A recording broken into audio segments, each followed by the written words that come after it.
क्योंकि कोई भी कौम 3-4 बिंदुओं के आधार पर जिंदा रहती है। एक तो इतिहास हो, ओके, एक धर्म की डेफिनेशन क्लियर हो, एक भाषा हो, और एक आने वाली पीढ़ी के जीविका का साधन हो। कैप्टन हडसन इस रोहतक तक की तरफ आया, यहाँ से तो भगा दिया था, तो उसको भगा दिया। तो उससे पूछा कि क्या हुआ, and he said 2 sticks. He says क्या कारण था, he says 2 sticks. He says क्या मतलब, वो 2 स्टिक्स हमारी जड़ी थी।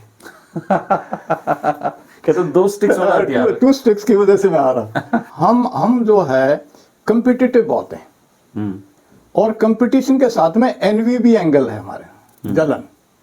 वो जो कि अगर एक उसको पॉजिटिव एनर्जी भी दे सकते हैं। जो हमारे एल्डर्स थे वो हमारे समाज को संभाले हुए थे, घर को संभाले हुए। वो उनका काम ही था। आपने दादा पोते की यारी एक एग्जाम्पल हमारे समाज की, कि हमारा जो युवा सिर्फ पॉलिटिक्स को ही अपना ये मानता है कि भाई पॉलिटिक्स में इतनी पावर है, इतना पैसा है, इतना वो है। लेकिन अगर आप पिछले 100 साल की पॉलिटिक्स को अगर आप एनालाइज करें तो पॉलिटिक्स डिवाइसिव होती है, सक्सेस रेट भी बहुत बांटने की है। उसका आधार बांटने के ऊपर, because it is based on the votes. जी, how many people vote for you depends कि आप कुर्सी तक पहुंचेंगे नहीं पहुंचेंगे। छोटी छोटी बातों में हमारे बच्चे स्ट्रेस में आ जाते हैं। क्यों? क्योंकि वो इतने प्रोटेक्टेड एनवायरनमेंट में पेरेंट्स उनको देना चाहते हैं, तो एडवर्सिटी जब आती है तो बौखला जाते हैं। इनफैक्ट जैसे IQ है, EQ है, आज more important is AQ, adversity coefficient, कि एक बच्चा इंडिपेंडेंटली किस सिचुएशन में कितनी कामयाबी के साथ में उसको पार कर पाएगा। वो एक मैटर ऑफ ट्रेनिंग है, बिल्कुल ठीक, जो कि हमारे युवाओं के लिए बड़ी चैलेंज। कहना चाहूँ, एक दिन एक घर की महिला अपने घर वाले को कहती है कि क्यों दुखी हो रहा है, टूटे ना हंस का काटा करें। ये जो शादियों में फुफार उठने का रिवाज है, ये अपने तो नहीं था जी, ये अपनी सोसाइटी में तो नहीं था। नहीं, हमने कभी नहीं देखा है ना, कोई फुफार उसका वो तो मेहरबान होता है कि उसको बुला लिया। रात की शादियां they are spreading more discord. अब तो सर रात की शादियां यूं समझ लो कि डिजास्टर बन गई है। डिजास्टर बन गई है। देखिए, हम जाते हैं शादियों में, एक नई टर्म आई है, मैं तो हाजिरी लाने आया हूँ। हाँ, ये कौन सा टर्म होगी भाई, शादी में शरीक होने आओ आप। हाँ, आप शरीक होने आओ, और आप देखेंगे इनविटेशन कार्ड 1000 लोगों को होगा, फेरिया पे या विदा पे 5 आदमी नहीं मिलेंगे आपको। मतलब इतना भाईचारा भी हमारा आपस में नहीं रहा कि हम आपसी मुद्दे गांव में बैठ के हल करवा सकें। दूसरी बात क्या हुआ, 2 किस्म के बेईमान हो गए। एक तो होता है जिसकी नीयत खराब हो, एक होता है इग्नोरेंट हो, जिसने काम ना आमता हो और अहम में वो गलती कर जाए कि ऊपर वाले ने हर एक आदमी को एक हुनर दिया है, और ये भी है कि जिंदगी में एक मौका वो सबको देता है। जो उससे चूक गया वो उसकी प्रॉब्लम उसकी है कि उसने तो उसको टाइम दे दिया था, मौका दे दिया था, लॉन्च नहीं कर पाए, इट्स योर फॉल्ट। मेरे पिताजी एक बात कहते थे, अगर 10 साल कमाओ तो 100 साल खाओ। और दूसरी बात कहा करते, एक जाट हारा जब जानिए जब क्या पुरानी बात। एक चीज और हरियाणा के आदमी सबसे पूछते हैं, पता नहीं क्या कारण है उसका, कितने कमा ले। हाँ, बाजरे रोटी हो, हाँ, मेथी की चटनी हो, बिल्कुल, और लस्सी का भरा हो गिलास, क्या जरूरत सब्जी की, टिंडी अगर साथ हो तो बल्ले बल्ले बल्ले बल्ले। किसी ने पूछा कि सबसे धनाढ्य जगह क्या है इस पृथ्वी पे, मतलब सबसे रिच जगह क्या है, तो किसी ने कहा चैनिया। यार चैनिया में क्या हो, राख हो है बोला। वहाँ पे लोग इतना एक्सपीरियंस, इतने विचार, इतनी बातें लेके जाते हैं, और वो उड़े चैनिया में रहे, उड़े छोड़ जाए, तो उड़े छोड़ जाए। नमस्कार दोस्तों, गुरुकुल ऑफ पॉलिटिक्स पर आपका स्वागत है। मैं हूं आपका दोस्त धर्मेंद्र कंवारी, और हमारे साथ मौजूद हैं एक बार फिर से हम सबके प्रिय कर्नल मेहर सिंह दैया जी। नमस्कार। नमस्कार कर्नल साहब, कैसे हैं आप? बिल्कुल ठीक है। आप पिछली बार जब हम बैठे तो आपने एक के बाद एक, जैसे हरियाणा अब तक की जो यात्रा है हमारी, उस पर आपने बहुत ही तसल्ली से अपने विचार रखे, और मुझे बड़ी खुशी है कि उन विचारों को हम जिन लोगों तक पहुंचाना जा रहे थे वहां तक पहुंचे भी हैं। वो तो कम्युनिकेशन सफल रहा।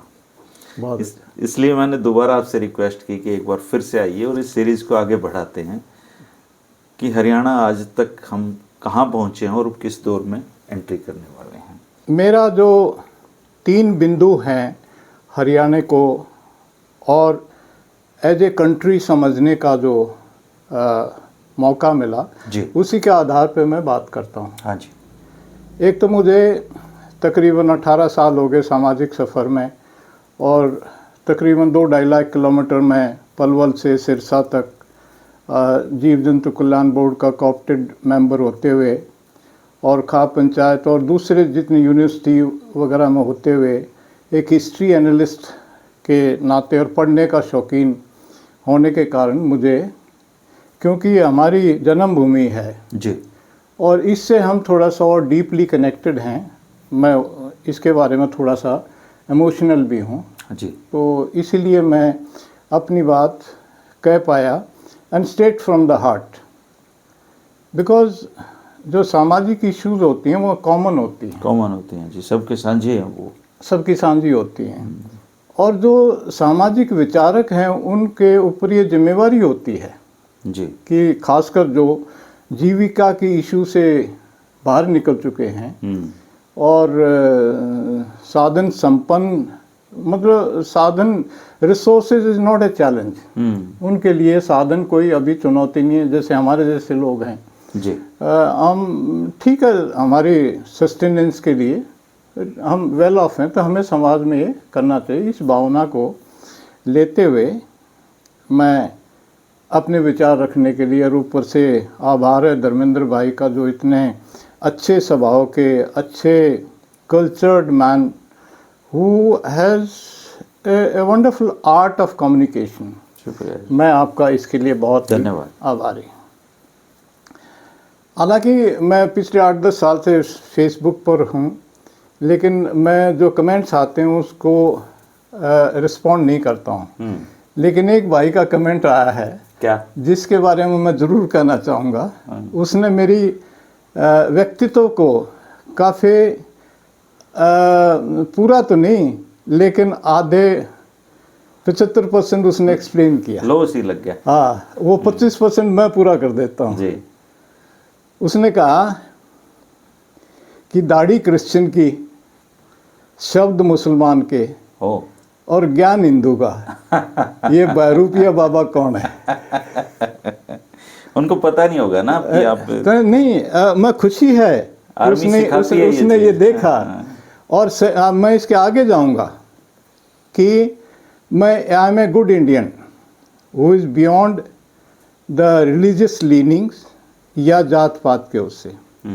ये मेरे समाज, हरियाणा के समाज की देन है, जो जब सन 64 में मैं यहाँ से पहली बार निकला, और उस समय का जो परिवेश था, जो रियलिटीज़ थी, वो भी मेरे दिल के, वो आज भी मेरे दिल के उतने नज़दीक हैं जितने, क्योंकि हमारे आर्मी में कहते हैं कि जब कोई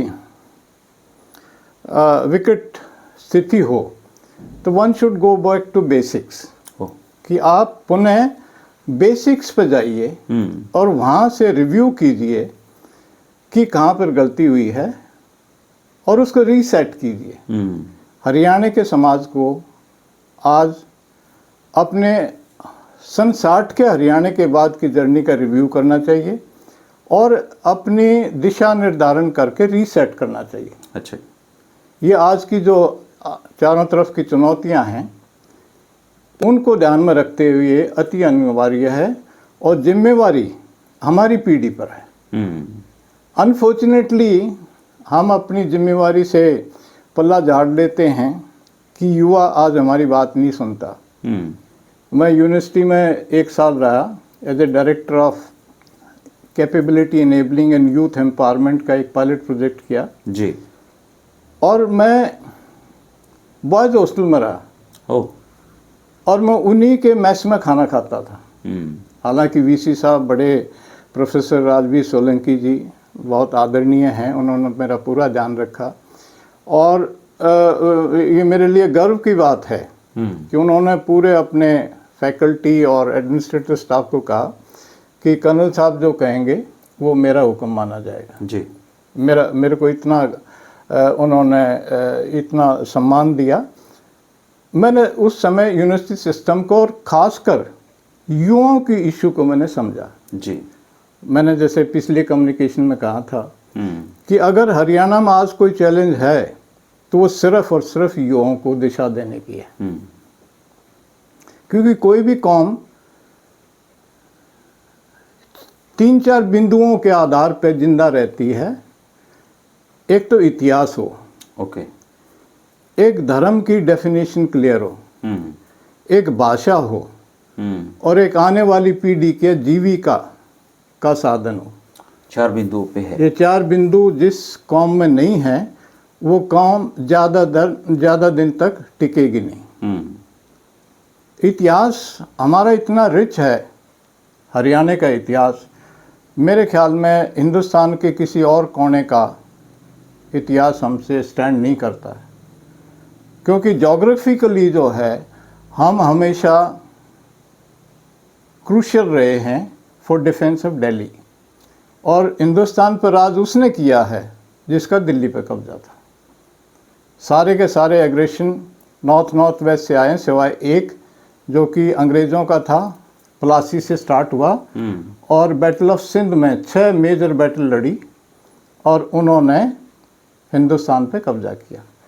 उनमें भी सबसे ज़्यादा रेजिस्टेंस खासकर 1857 में वो इन्हीं लोगों का इसी एरिया में, इसी एरिया का। इनफैक्ट मैं हिस्टोरिक एस्पेक्ट अगर मैं बताऊं कि there is a battle of Kharkhoda also, जिसमें कैप्टन गॉफ को विक्टोरिया क्रॉस मिला, और कैप्टन हडसन इस रोहतक की तरफ आया, यहाँ से तो भगा दिया था, तो उसको भगा दिया। तो उससे पूछा कि क्या हुआ, and he said 2 sticks। He says क्या कारण था, he says 2 sticks। He says क्या मतलब, वो 2 sticks हमारी जेड़ी थी। कहते 2 स्टिक्स होना क्या, 2 sticks की वजह से मैं आ रहा।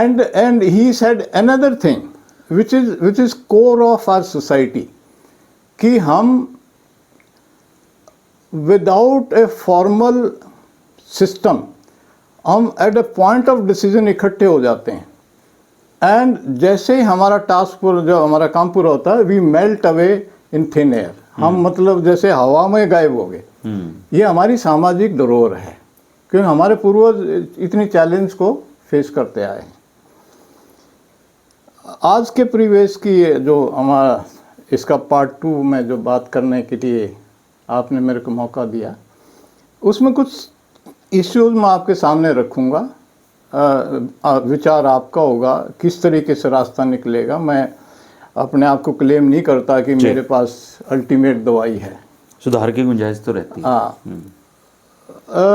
कुछ कमेंट्स में जो है, जैसे आपने पूछा था कि मिलिट्री ऑफिसर रिकनेक्ट क्यों नहीं होते सोसाइटी से, कुछ इस टाइप के विचार भी भाइयों के आए हैं। तो let me tell you that Haryana का जो सामाजिक शिक्षण का पैसे का फाइनेंशियल, उसमें जितना फौजियों की कंट्रीब्यूशन है सिस्टमाइज्ड, वो तो छोटूराम जी ने, those of you want to read about it, उन्होंने जिस तरीके से इस पहलू को समाज के साथ जोड़ा, या जिस भावना से फौजी जो abroad overseas 1st and 2nd world war में गए, उन्होंने आने के बाद में अच्छे घर बनाने की पद्धति लेकर आए, एजुकेशन सिस्टम लेकर आए, और इक्वलिटी फॉर वीमेन का एंगल भी वो साथ में लेकर आए। Those of you are interested, Chaudhary साहब का, चौधरी छोटूराम जी का जो जाट गजट था, और जो लेटर्स आते थे, उन लेटर्स का समावेश चौधरी साहब ने अपने जाट गजट में वो लिखते थे। तो ये कंट्रीब्यूशन है। अनफॉर्चुनेटली हम उनको डिस्कनेक्ट के रूप में देखने, तो इमेजिन हमने कितनी बड़ी विरासत को नकार दिया जी। क्योंकि डिस्कनेक्ट होना, आज भी सोशल डिस्कनेक्ट इतना हाई ऑर्डर का है। मैं आने से पहले एक भाई से बात कर रहा था, मैंने कहा यार मैं धर्मेंद्र भाई के पास में रिकॉर्डिंग के इस विषय पर जा रहा हूँ। उन्होंने मेरे को 2-3 बातें बताई, उसमें से एक पॉइंट ये भी था कि हमारे समाज में सोशल डिस्कनेक्ट बहुत हाई ऑर्डर का है।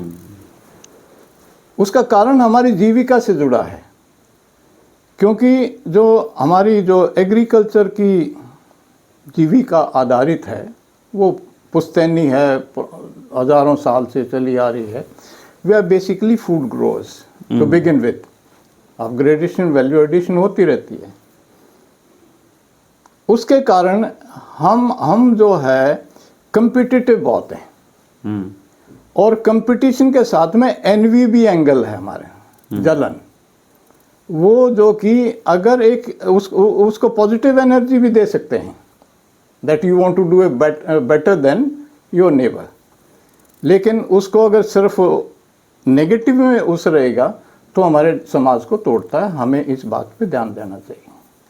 तो फौजी भाइयों की अपनी कंट्रीब्यूशन है, सबकी है इस देश को संभालने में। हमारे लोगों का, किसान का खेत में और उसकी उपज जी, उसको ग्रो करना और उसको डिफेंड करना, ये जो ट्रेड्स हैं हमारे, वो हमें एक अच्छा सिपाही बनने में मदद करते हैं। एक सिपाही डिफेंस ऑफ द बॉर्डर्स, और जो हमारे एल्डर्स थे वो हमारे समाज को संभाले हुए थे, घर को संभाले हुए, वो उनका काम ही था। आप दादा पोते की यारी एक एग्जाम्पल हमारे समाज की। दैट मीन्स हमारे जो एल्डर्स थे वो हमेशा नेक्स्ट जनरेशन के साथ में कनेक्टेड रहते थे, ताकि वो पास ऑन कर सकें, कंटिन्यूटी बनी रहे। आज अनफॉर्चुनेटली वो गूगल बाबा बीच में आ गया, पोता जानना ही नहीं चाहता दादा से उसको करने के लिए क्या। This is one of the this thing. अगर हम आज की उस पे आते हैं with this as a historical और ए बैकग्राउंड, असली बात यह है कि आज हम कहाँ खड़े हैं, हमें इसका विश्लेषण करना चाहिए। मैं पहले भी अब पूरी जिम्मेवारी के साथ कह सकता हूँ एक बार फिर कि अगर आप सही मायने में किसी इश्यू को समझना चाहते हैं, सामाजिक हो या दूसरी हो, आपको पब्लिक डिस्कोर्स को देखना चाहिए कि समाज में क्या बात चल रही है।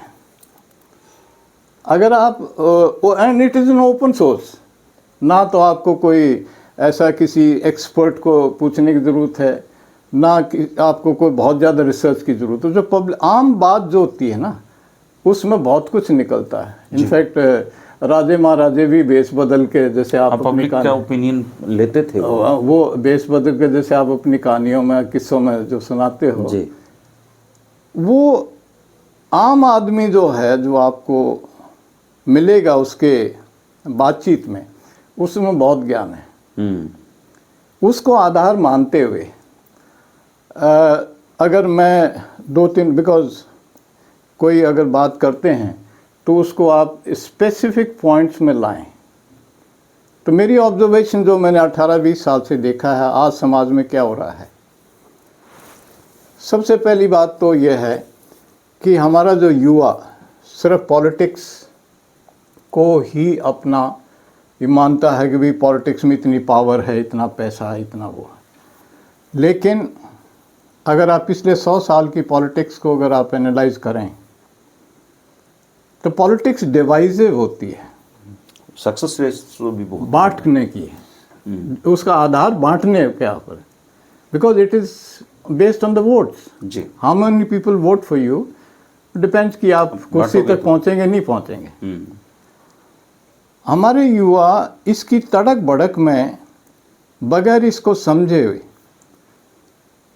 हम इसकी तरफ जाने के लालायित रहते हैं।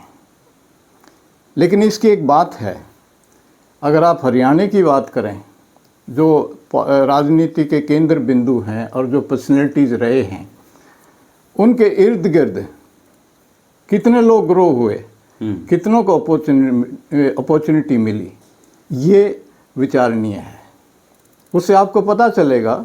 कई बार कहते हैं कि आदमी सारी उम्र जूती घिसा के मर गया है। सक्सेस रेशो नहीं है जी, बिल्कुल सक्सेस रेशो नहीं है, नहीं है। अगर 1000 आदमी मेहनत कर रहे हैं, हाँ, तो एक की भी गारंटी नहीं है कि एक की भी गारंटी नहीं है। तो वाई इन्वेस्ट इन सम ऐसे वेंचर में आप इन्वेस्ट करें ही क्यों? दूसरा पॉलिटिकल चर्चाएं चाहे आप 10 घंटे कर लो, निकलता कुछ नहीं, निकलता कुछ नहीं है। और सही माने में देखा जाए, जो रोशन दिमाग लोग होते हैं ना, जो थोड़े अवेयर होते हैं, पढ़े लिखे होते हैं, जो कोई रैशनल बात करते हैं, उनको मौका वो नज़दीक नहीं लगने देते। जी। क्यों? बिकॉज उनको पता है कि आने वाले समय में हो सकता है कि ये चुनौती बन जाए। बिल्कुल ठीक। मंडेरे पे बैठने ना दें, तड़े तड़े ठीक से, और मंडेरे पे दाम में रहेंगे। ये आज के युवा को समझने की ज़रूरत है। दूसरी बात जो सामाजिक रूप से जो मैंने देखी है कि जो हमारे पूर्वजों की बसासत थी ना, वो भाई साहब इतनी साइंटिफिक थी कि अगर आप एक गांव की परिकल्पना करते हैं, हैबिटेशन जो रहने का लाल डोरे के अंदर का जो एरिया था, उसमें किस तरीके से किस काम वाले लोग किस दिशा में कहाँ पे वहाँ तक था। देन सबसे बड़ी बात जो आज जो सबसे अर्बन इंडिया की सबसे बड़ी चैलेंज है, वो है लेवल की। अगर आप हमारे गांव को देखें, जो जनरली आपको एलिवेटेड एरिया में आपको बसासत मिलेगी। जी। देवसों को इनफैक्ट मैं एक छोटा सा उदाहरण देना चाहता हूँ। मैंने एडमिनिस्ट्रेशन से मिलके अपने गांव के लिए तकरीबन 1 करोड़ रुपए, हुड्डा साहब मुख्यमंत्री थे, तकरीबन 1 करोड़ रुपए का मैंने वो फंड्स अवेलेबल कराए। उसमें एक काम था, हमारा जो खेत में पानी आता है वो भटगांव से आता है। अच्छा। और तकरीबन मारी मोरी 4 किलोमीटर दूर है, और उसमें मोड़ गणे थे, 11 मोड़ थे दाने में, तो पानी पहुंचता नहीं था। पानी पहुंचता नहीं था। तो मैंने उसको सीधा कराया, और 33 लाख रुपए उसके थे, जो चीफ इंजीनियर जो कश्मीरी गेट में बैठते हैं इरिगेशन के, चौधरी छज्जूराम जी के परिवार से लांबा साहब थे, उनसे मुकेश लांबा जी। हाँ, उनसे चीफ इंजीनियर इरिगेशन, मलिका सहरावत के पापा हैं वो। अच्छा। तो हाँ, मैं उनके ऑफिस में 4-5 घंटे बैठा, और वो रिटायर होने वाले थे हफ्ता 10 दिन के बाद। सहरावत तो वो अपनी नानी का गोत्र। हाँ, तो उसमें जो है, मैंने कहा साहब, जब वो कहने लगे इसमें ये अड़चन है वो अड़चन है, तो मैंने उनको एक बात कह दी। मैंने जी मुझे पता चला आप तो उस लेजेंडरी छज्जूराम जी की परिवार से हो। बोला बैठ जाओ कौन साहब। 5 घंटे लगाए, उसने वो प्रोजेक्ट सैंक्शन की, जो कि 33 लाख रुपए की थी। मेरा एक काका था हाड़ी, सारी उम्र हड़ बाया। अच्छा। उसने बता दिया धर्मेंद्र भाई कि दाने की अलाइनमेंट कैसे कैसे होके लेवल तुम्हारे खेत तक आएगा। तो मेरा ये हमारे जो हैबिटेशन का एरिया, आप किसी भी विलेजेस को आप देखिए, मैंने पलवल से लेकर सिरसा तक मैंने बड़े बड़े गांव देखे। जैसे हमारा जो गांव है कंवारी, हाँ, वहाँ पे 1000 वो बारिश हो जाए, हाँ, तब भी हमारा गांव बारिश में नहीं डूबेगा। धर्मेंद्र भाई एक बात बताऊं, मैं आपके गांव गया हूँ जी, वो भोजराज रेंज के पास में है। हमारे गांव में है ना, बाढ़ नहीं आ सकती। नहीं, वो जो भोजराज रेंजेस आर्मी की, मैं एक बार जब when I was in service, मैं उसकी इंस्पेक्शन करने गया। वो बिल्कुल बगल में ही है जी। बिल्कुल, मैंने वो बोर्ड पढ़ा था, हमारे खेत टच करते हैं उस रेंज। वो आपके गांव का एक और आदमी है, he is in touch with me, he mentioned कि धर्मेंद्र तो हमारे गांव से, हमारे परिवार से, ऐसे करके। तो मेरा कहने का तात्पर्य ये है कि जो विजडम थी, वो उसको इस्तेमाल करते हुए हम अपनी अगली जर्नी को डिसाइड करें। और इस संबंध में मैं आपको कुछ कोर वैल्यूज जो हमारे एंसेस्टर्स की थी, उसकी तरफ आपका ध्यान ड्रॉ करना चाहता हूँ। देखिए, जब आप ये मान के चलिए कि हरियाणा आज एग्रीकल्चर स्टेट नहीं है। हाँ, today Haryana is a industrial state, जिसकी सेमी एग्रीकल्चर कह सकते हैं। टेबल के ऊपर, ड्राइंग टेबल के ऊपर उसका मॉडल बन चुका है। जैसे कोई नई कॉलोनी बसाते हैं ना, हाँ, तो सबसे पहले सीवेज लाइन बिछाते हैं। तो वो जो ट्रांसपोर्टेशन का जो नेटवर्क है, वो 5-6 expressway, north south, 5-6 east west, अगर आप देखें तो गूगल के बगैर आपको रास्ता नहीं मिलेगा। कल मैं वीडियो में भी मैंने बात कही सर, कि पूरे देश में सबसे ज़्यादा जो टोल हैं हाँ, वो हरियाणा वो हरियाणा में 75 टोल हैं। या एक टोल से दूसरे टोल की जो दूरी है वो 60 किलोमीटर मिनिमम होनी चाहिए। हाँ। हरियाणा में वो 45 है। हाँ बिल्कुल, और अभी और टोल बन रहे हैं। तो इस हिसाब से तो आने वाले समय में हरियाणा में कदम रखते ही टोल लगा करेंगे। जब मैं शुरू में आया तो ये KMP एक्सप्रेसवे खेता मदमाटी उठ के इसकी बंदाई से होने लग रही थी। तो मैंने उस टाइम भी अपनी एक कविता में लिखा था, मान लोगों अगर तुम समझते थारा जोटा बग्गी इस पर चल रहा है, थारा गलत फहमी है, थारा इससे सिर्फ धुआं आएगा। अब तुम आगे अपना ब्यों देख लियो। तो जमीन चली गई या इट अब जैसे IMTs आ रही हैं। तो the other day we had Kisan Chamber of Commerce का हमने एक वेबिनार ऑर्गेनाइज किया था। उसमें FII के डॉक्टर जैन साहब थे। उन्होंने बड़ी अच्छी बात की कि बिजनेस जो है एग्रीकल्चर का दुश्मन नहीं है। और इसका जीता जाता उदाहरण फिर लेजेंडरी सर छोटूराम है। लोग बगैर पढ़े जो है इमेच्योरली उसको कमेंट कर देते हैं। उन्होंने एग्रीकल्चर पॉलिसी के साथ में इंडस्ट्रियल पॉलिसी पंजाब की, वो उनकी देन है। ये जो 8 घंटे का वर्किंग आवर्स हफ्ते में 52 मिनिमम आवर्स, वो पहले 39 थे। तो उसमें जो है चौधरी साहब ने कहा कि नहीं, कौन इसमें पैसा लगाएगा भाई? जिस मजदूर का एम्प्लॉय को तनख्वाह दे रहे हैं, अगर वो हफ्ते में 39 आवर्स ही काम करेगा तो why should he invest his money? So there has to be a balance. ये डॉक्टर जैन साहब फेडरेशन ऑफ इंडियन इंडस्ट्रीज के हमारा MOU है KCC का उनके साथ, he was there. He said कि कन्फ्रंटेशन से नहीं, हमने दोनों इश्यूज को एक साथ डॉटेल करके विन विन सिचुएशन बनानी है। उसके लिए हमारे समाज को सोच समझ के आगना। दूसरी वैल्यूज़ जो मैं अपने एंसेस्टर्स के बारे में कहना चाहता हूँ, मेरा अपना मानना यह है भाई कि दुनिया में कोई साइंस नहीं है except the science of food growing, जिसमें जो नेचर है वो उसका को पार्टनर है। आप बाकी साइंस जितनी भी एडवांसमेंट हुई है वो मैन मेड है। आप किसी चीज़ को भी आप उठा के देख लीजिए, तो जो उस साइंस का ज्ञाता रहे हमारे एंसेस्टर्स, वो चौधरी देवलाल जी की एक कहावत आती है कि भाई वो बादली की शक्ल देख के बता दें कि भाई तितर पंखी बादली मत बारिश होगी, खुला होगा, जो भी है। But they had a wonderful understanding. दूसरी बात जो उनकी थी, उनमें समाई बहुत थी। बुजुर्गों में ना, हाँ, क्या करते तोड़ना मचावा, देर हो जाएगी, देर, हाँ वही है ना। आज देखो इसको कनेक्ट कीजिए आप। आज के युवा की सबसे बड़ी इशू क्या है? उसको बोलते हैं adversity coefficient. Everybody is in hurry sir. Hurry के अलावा स्ट्रेस में, छोटी छोटी बातों में हमारे बच्चे स्ट्रेस में आ जाते हैं। क्यों? क्योंकि वो इतने प्रोटेक्टेड एनवायरनमेंट में पेरेंट्स उनको देना चाहते हैं, तो एडवर्सिटी जब आती है तो बौखला जाते हैं।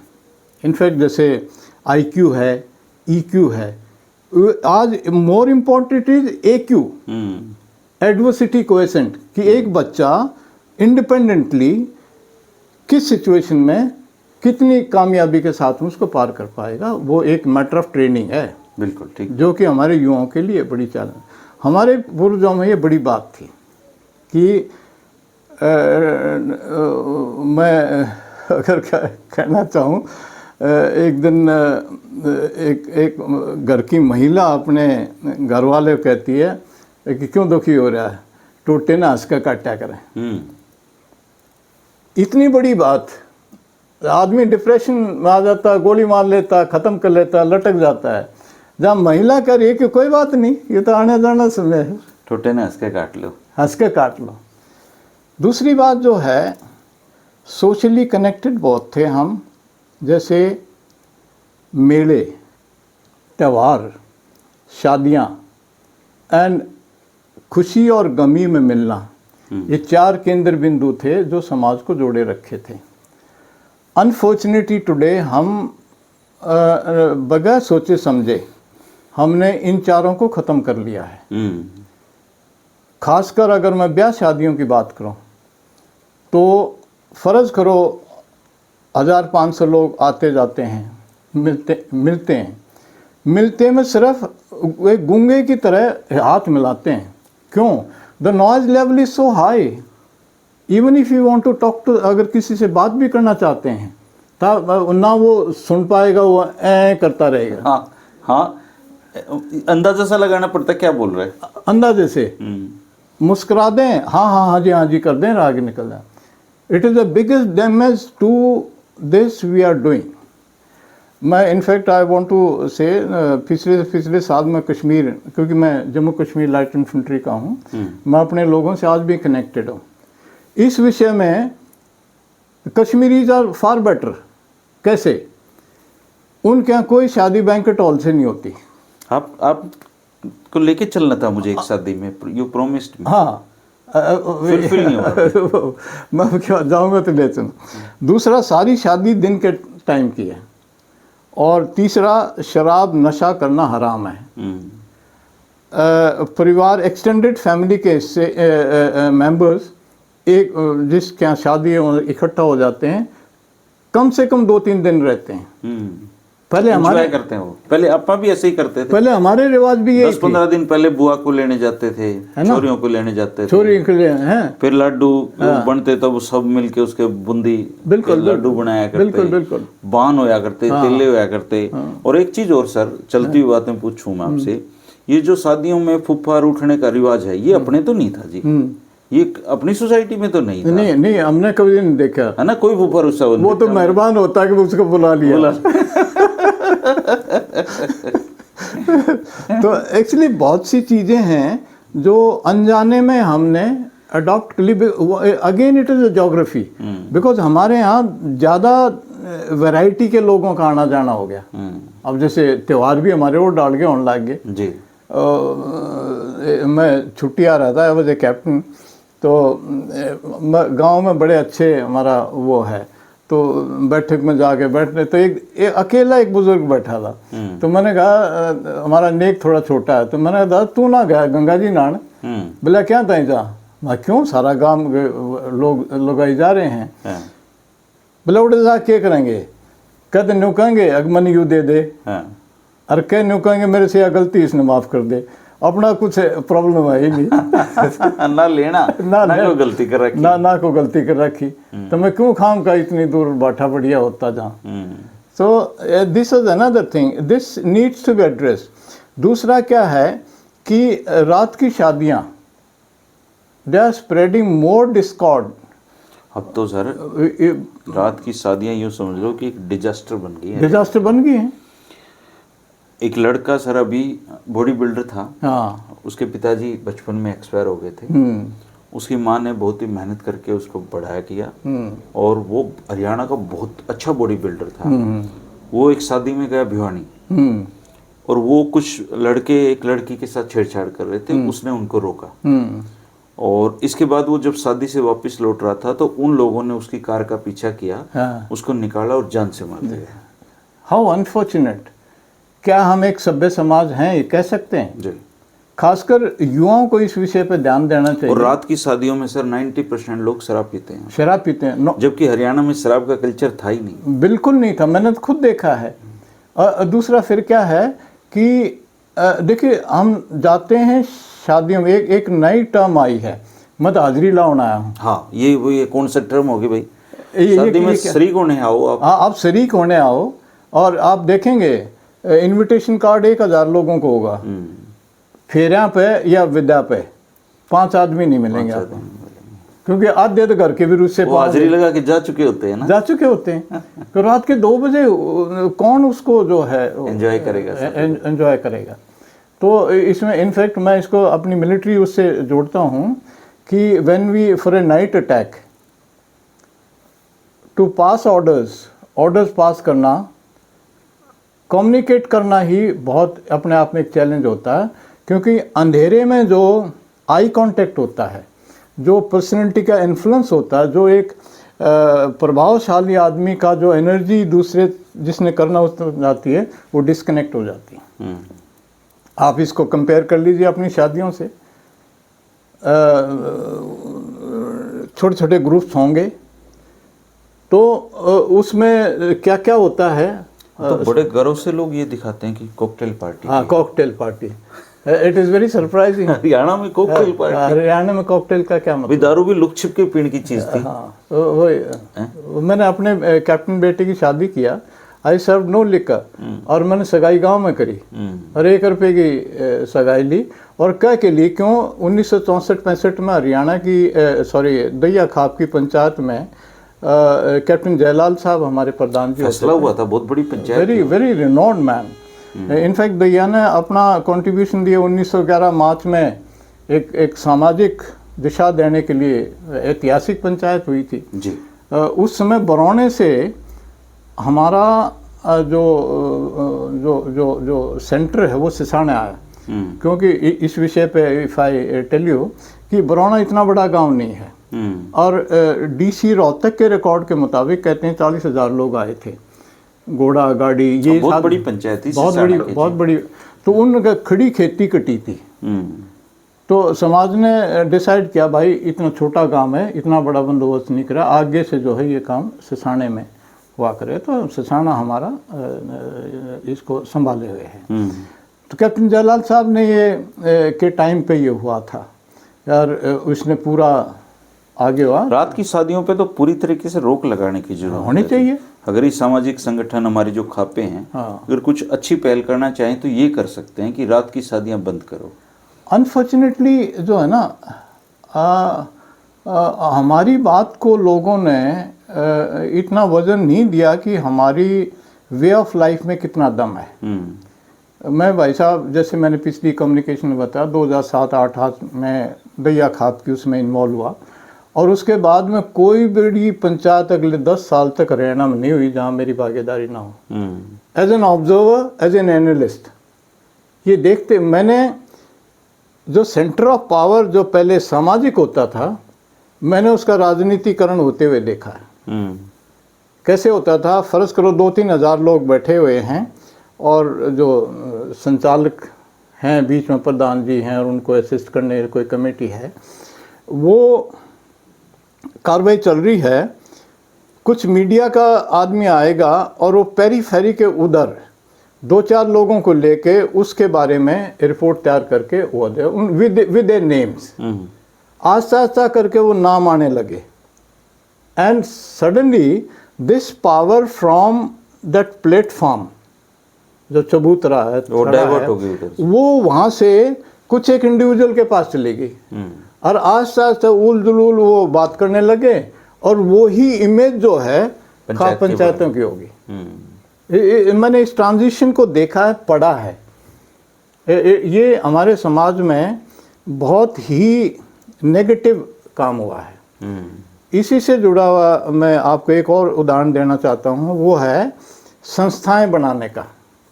देखिए, ब्रिटिशर्स के टाइम सबसे ज़्यादा रेजिस्टेंस जो है इस एरिया में हुआ है। 1857 बेसिकली 2-3 सेंटर हुए हैं। एक तो झांसी हुआ है, मेन हुआ है लखनऊ, और एक हुआ है यहाँ पे। तो यहाँ पे एजुकेशन सिस्टम नहीं आया था। छोटूराम जी ने और उनके सहयोगी, उनके बड़े बड़े नाम हैं, हमायूंपुर के एक साहब थे, यहाँ थे, कई लोगों ने इकट्ठे होकर ये संस्थाएं खड़ी की। पिछले साल जाट एजुकेशन सोसाइटी रोहतक ने मेरे को इनवाइट किया कि आप एक अलग से प्रोग्राम करें इनके बारे में, छोटूराम जी की आइडियोलॉजी के बारे में। तो उस समय मैंने कोई 5 पैनलिस्ट, कोई वाइस चांसलर रहे हैं, कोई हिस्ट्री एनालिस्ट हैं, कोई प्रोफेसर हैं, कोई 5-4 लोगों का एक ग्रुप मैंने इकट्ठा किया। उनमें एक वाइस चांसलर रहे प्रोफेसर साहब ने कहा कि चौधरी साहब के टाइम पे ये संस्थाएं खड़ी हुई, उन लोगों की भावनाएं कुछ और थी, आज की भावनाएं कुछ और हैं।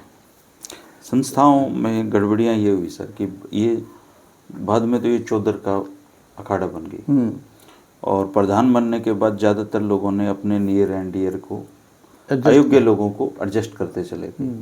वो ऐसा हो गया लास्ट में कि वो क्वालिटी की जगह है ना क्वांटिटी हावी होगी। बिल्कुल। और धीरे धीरे ये चाहे वो किसी कम्युनिटी की सामाजिक संस्था हो, बिल्कुल, उनका मतलब डिग्रेड ही हुई है, वो अपग्रेड नहीं हो पाई। इनफैक्ट उन्होंने बहुत अच्छी बात की कि why should society fund for a second rate education.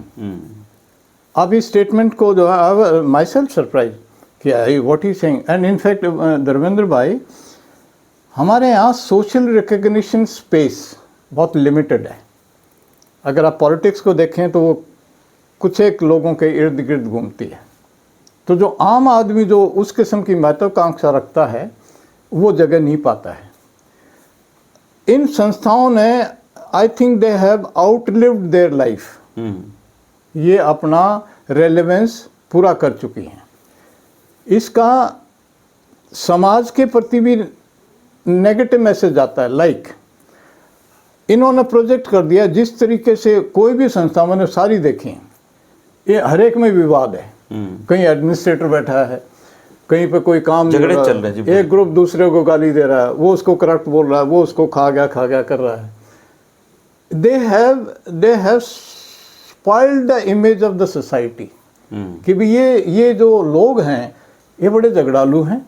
हालांकि सभी जातियों में है, चाहे वो ब्राह्मण्स की हैं, चाहे वो बनिया की हैं, चाहे किसी सब में दूसरी झगड़े जाति चल रहे हैं जी। सब में जो है आइडेंटिटी क्राइसिस है। आदमी यहाँ पे अपनी पहचान ढूंढता है, वो उसको कमाना नहीं चाहता। पहचान भाई साहब कमाई जा सकती है अगर आपने थोड़ा सा रोशन दिमाग है, कुछ जानना चाहते हैं, कुछ आप में लालसा है कुछ अच्छा पॉजिटिव करने की, you can create a space, you can create a space. तो इन्होंने इनफैक्ट रिसेंटली एक यहाँ जसैया में खड़ी हुई है, again there is so much of mud slinging, वो उस पर गाली फेर रहे हैं, वो उस पर कर रहे हैं। सो आर दे रियली रेलेवेंट? समाज को इस बारे में सोचना चाहिए।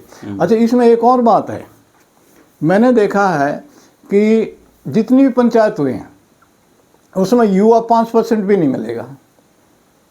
युवा इंस्टाग्राम पे बिजी है जी। वो डिस्कनेक्ट है, कि वो सामाजिक डिस्कनेक्ट, बिकॉज ही रियलाइजेज कि मेरे मतलब की यहाँ कोई बात नहीं होगी, होती ही नहीं जी उसके मतलब, और होती भी नहीं, क्योंकि वो फोकस में नहीं है। Nobody has thought over it. And जहाँ तक पॉलिटिक्स का सवाल है भाई साहब, इंटेलेक्चुअली अगर आप उसको अपग्रेड नहीं करते हैं, सिस्टम को नवीनीकरण नहीं करते हैं, तो आप ज़्यादा दिन नहीं चलेंगे।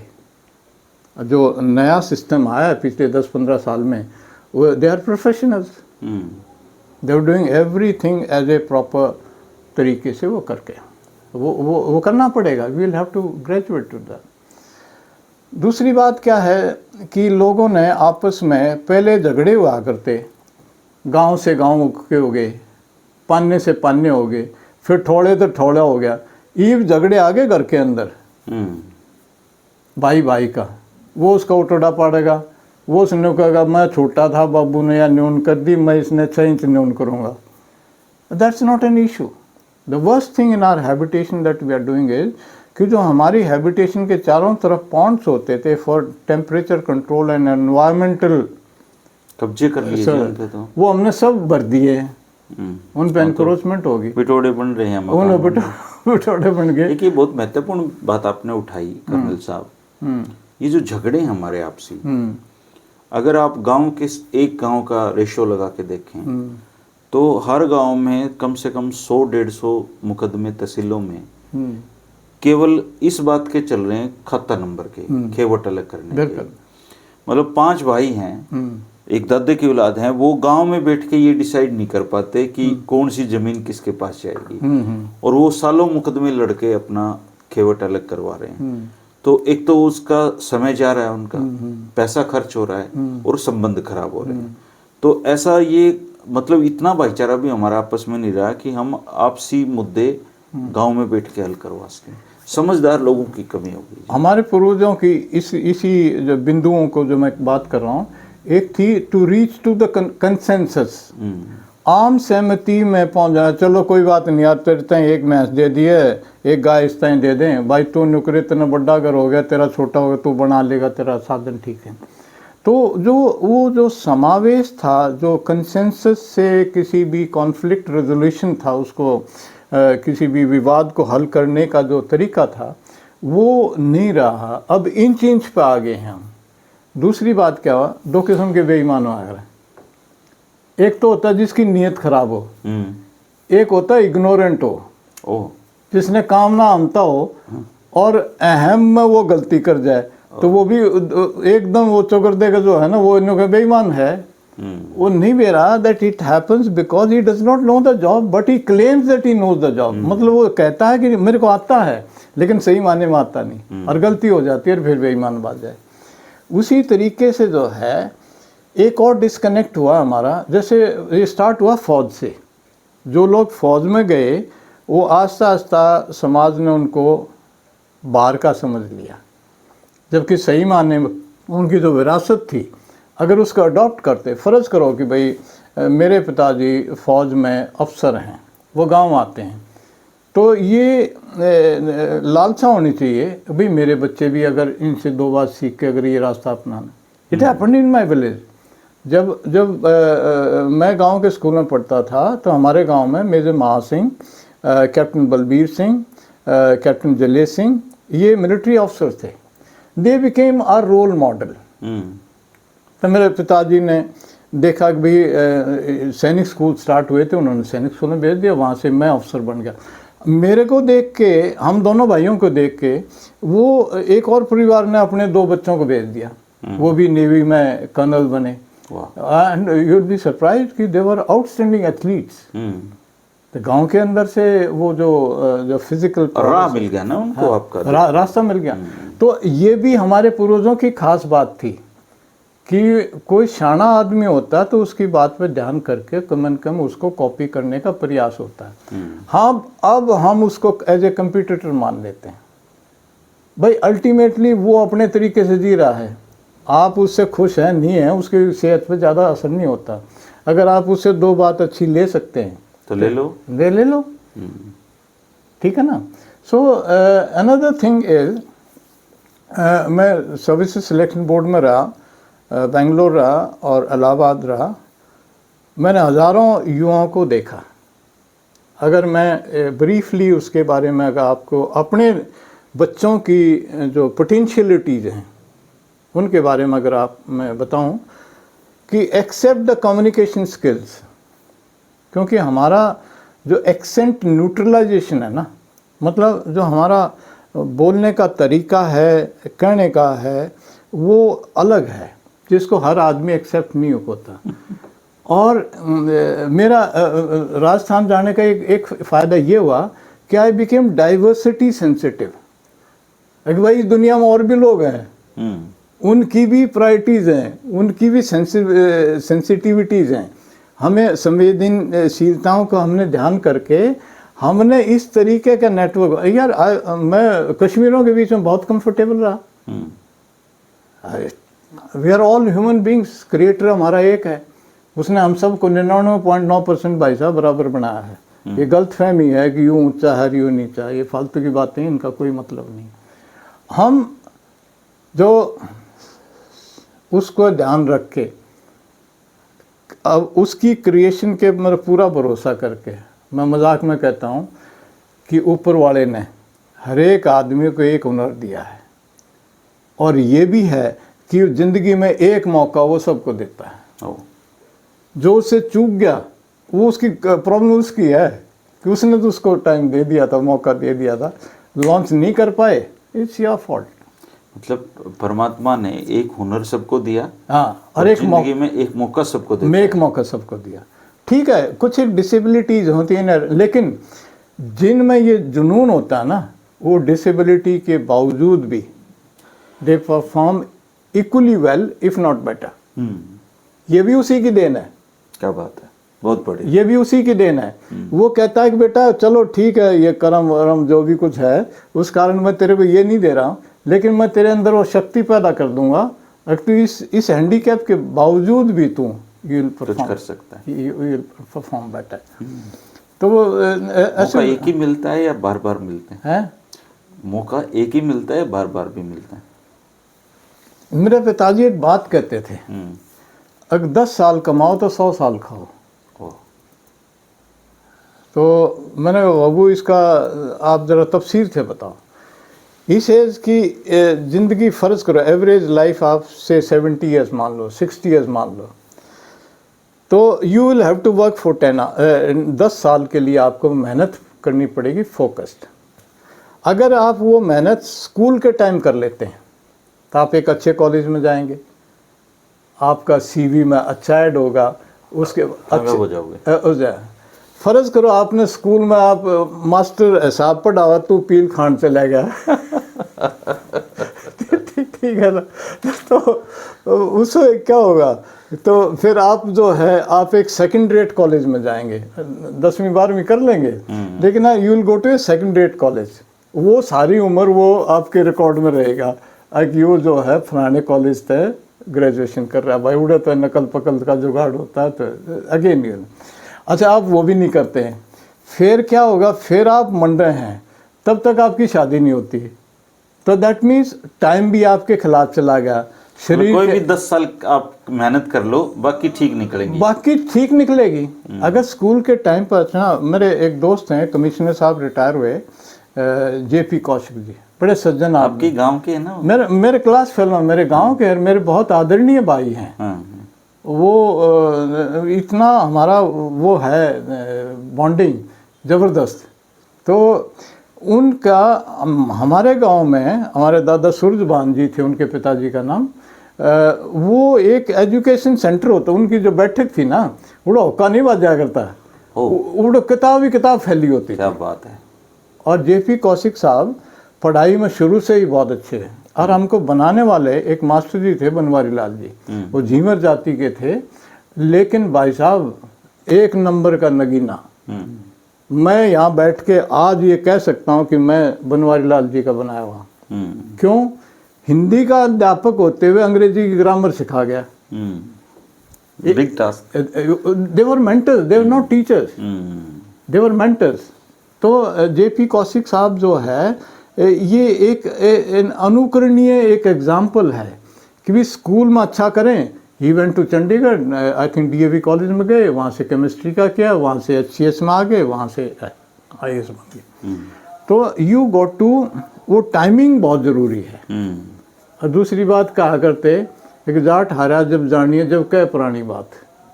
अच्छा, जब आप पुरानी बातों को रिपीट करने लग जाते हैं, that means your focus is not on the future. भविष्य की आपके पास में आपके पल्ला कुछ नहीं है।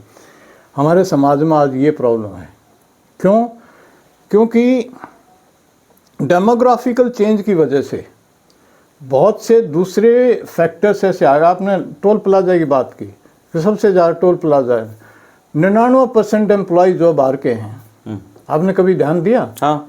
क्या हमारे युवा सक्षम नहीं है? टोल पे तो काम कर ही सकते हैं, है ना? अपना ही लोगों से पैसे लेने हैं, या पैसे तो लेने हैं ना वहाँ बैठ के, और तो पैसे ऑनलाइन करते हैं, जिसके किसी को दिक्कत आ जाए तो दैट मीन्स रिसोर्सेज हमारे, लेकिन रेवेन्यू किसी और का।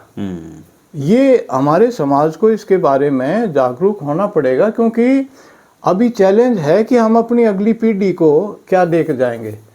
वो जब उसने चैनिया में ले जाएगा, वो उसने जरूर भीतर भीतर सवाल जरूर पूछ जाएगा, बाबू तू तो चल पड़ा, मेरे लिए क्या छोड़ गया। ये बहुत बड़ी चैलेंज है भाई साहब। ना तो एक कंस्ट्रक्टिव एम्प्लॉयमेंट का साधन है, ना ही भविष्य की कोई और है। इसीलिए यू हैव 2 बैड एग्जाम्पल्स आपके नेबर में। आप इस बात को, then you have example of Delhi and you have example of Punjab. एक उदाहरण पंजाब का है, एक उदाहरण दिल्ली का है। हमारी जो बसासत थी, जो अंग्रेज़ों ने इसको क्वासी इंडिपेंडेंट रिपब्लिक का हमारे गांव को, वो स्टेटस रहा हमारे पूर्वजों के टाइम, जिनको हम अनपढ़ कहते हैं, कि हम अपनी इंटरडिपेंडेंसी से हम अपना गुजारा कर लेते। रिसोर्सेज नहीं थे, मैं मानता हूँ जी, क्योंकि बरसात आधारित खेती होती थी, इंडस्ट्री थी नहीं। इनफैक्ट तो छोटूराम जी ने जितना एग्रीकल्चर के ऊपर ध्यान दिया, उतना इंडस्ट्री पर भी ध्यान किया। वो कहने लगे कि भाई तुम खा पी कर जो सरप्लस होगा वो इंडस्ट्री में काम आएगा। जब सही माने में देखा जाए तो इंडस्ट्री का भी तुम हिस्सा हो। And he made policies accordingly. तो जो हमारे पूर्वजों की जो बात थी, जो मैं आपको कह रहा था कि उनको ध्यान में रखते हुए हमने एक चैलेंज को मैं सभी आपके श्रोताओं से निवेदन करना चाहता हूं कि इसका वे आउट क्या है। इसका वे आउट ये है मेरी समझ से कि वी रिवाइव आवर विलेजेस। क्यों? क्योंकि वहाँ पे एस्टेब्लिश्ड एक सिस्टम है और वो डॉक्यूमेंट्स पे भी है, और वो जो है सबसे ज़्यादा एक्टिविटी यहाँ पे हो रही है। अगर आप उनको रिवाइव कर पाते हैं तो दे बिकम्स आइलैंड्स ऑफ एक्सीलेंस। लेकिन उसके लिए आपको सबसे पहले जो आपने सोशल डिस्कनेक्ट कर लिया है उसको ख़त्म करना पड़ेगा। आपको अपने लोगों को इनवाइट करना पड़ेगा, गांव के लोगों को उनको एकोमोडेट करना पड़ेगा, क्योंकि उनके पास में एक्सपीरियंस है, साधन भी हैं, और सबसे बड़ी बात यह है वापस करने की भावना भी है। गांव का जो भाई रह गया है वो लाख बुला कह ले उनको, लेकिन भावना कि मैं जो फौजी में पूरी हिंदुस्तान में सर्व किया है, मैं जो बैटल में था, जो most crucial time do and die की सिचुएशन में था सियाचिन में, उस समय पे एक ही भावना थी, अगर तू यहाँ पे मरता है एज ए कावर्ड तो तेरे गांव में फुकती आना भी कमेंट मारेंगे। दैट मीन्स ये जो हम बैटल में होते हैं, डिमांडिंग सिचुएशंस में होते हैं, उस समय भी हम अपनी जड़ों को याद रखते हैं। एक फौजी से ज़्यादा इमोशनल कोई नहीं होता समाज के प्रति। इसका उदाहरण है first and second world war की चिट्ठियाँ आप पढ़ लीजिए, वो क्या लिखते हैं। That has to be. दूसरी बात क्या है कि हमारे युवाओं को जो है मैं प्रदीप भाई से बात कर रहा, मैंने कहा एक दो बात बता, आप क्या समझते हैं, आप समाज में रहते हैं। उन्होंने उदाहरण दिया कि अगर हम नशे और अपराध से बच गए तो हम बचे रहेंगे। दिल्ली के उदाहरण को देखते हुए आप देखिए 360 गांव की प्रधानी है वहाँ पे, उन गांव की क्या दशा है आज, वो दशा आपकी भी होगी। तो सामाजिक रूप से कुछ आपने ख़त्म कर लिया, कुछ बाहरी व्यवस्था आपको ख़त्म कर देगी। युवाओं के मामले में bad example is that of Punjab. मैं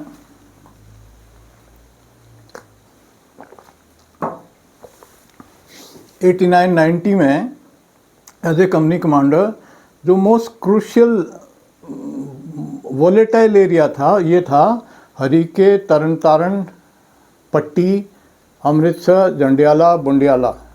ये बेल्ट जो थी इसमें सबसे ज़्यादा दहशत थी इंसर्जेंसी की। मैंने वहाँ ऑपरेट किया है।